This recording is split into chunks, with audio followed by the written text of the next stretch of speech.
बोले उत्तर प्रदेश सीएम बन के बाइक में आई है भैया अखिलेश लगा के लाल टोपी लगा के लाल टोपी लाल टोपी लगा के लाल टोपी लगा के लाल टोपी लगा के लाल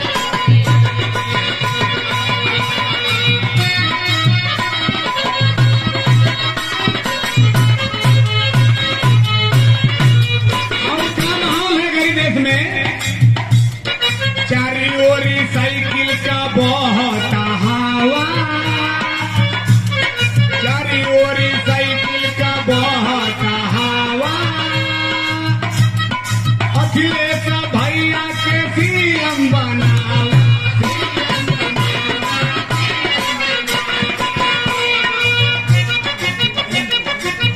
अरविंद यादव लोहिया महासचिव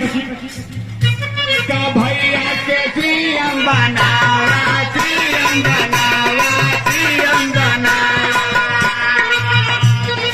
अजीत यादव ग्राम प्रधान कमालपुर की धरती से 101 रुपए का पुरस्कार है। बार बार नमस्कार प्रणाम होगा भैया। अरे चारी ओरी साइकिल का बहुत हवा अखिलेश भैया के सीएम बनावा सीएम बनावा सीएम बनावा। साइकिल वाला आ रहा है आने दो जनता कह रही है साइकिल वाला आ रहा है आने दो सबके मन को भा रहा है भाने दो साइकिल वाला आ रहा है आने दो सबके मन को भा रहा है भाने दो क्या साइकिल वाली बटम दबा मिली जना दे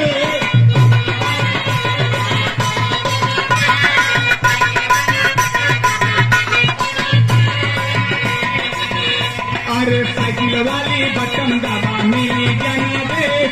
सीएम बन के बाइक